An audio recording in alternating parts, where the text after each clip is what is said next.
বিসমিল্লাহির রহমানির রহিম। আসসালামু আলাইকুম ওয়া রাহমাতুল্লাহি ওয়া বারাকাতুহু।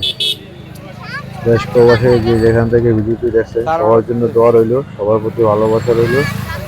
আমরা এখন চলে আসছি কুমিল্লার গুমতি নদীর পাড়ে ঘোরার জন্য সপরিবারে।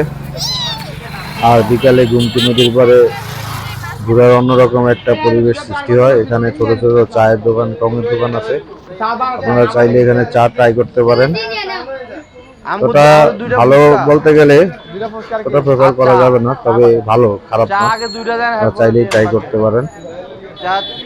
আর এখানে অনেক ভিড় দেখতে পাচ্ছেন। আমরা একটা চায়ের দোকানের সামনে আছি। আর আপনাদের সবাইকে আবারও সবার জন্য দোয়া ভালোবাসা রইল। দেখতে পাচ্ছেন গুমতি নদীর পাড়ের পরিবেশটা, তো চাইলেই সবাই চলে আসতে পারেন। আর কিভাবে আসবেন কুমিল্লা চকবাজার থেকে বা গুগল লোকেশনে চলে আসতে পারেন কুমিল্লা ঘুরতে পারে ঘুরতে। বিকালে ওখানে ঘোরার একটা পরিবেশ সৃষ্টি হয়। আসসালামু আলাইকুম, ভালো থাকবেন, ফি আমানিল্লাহ।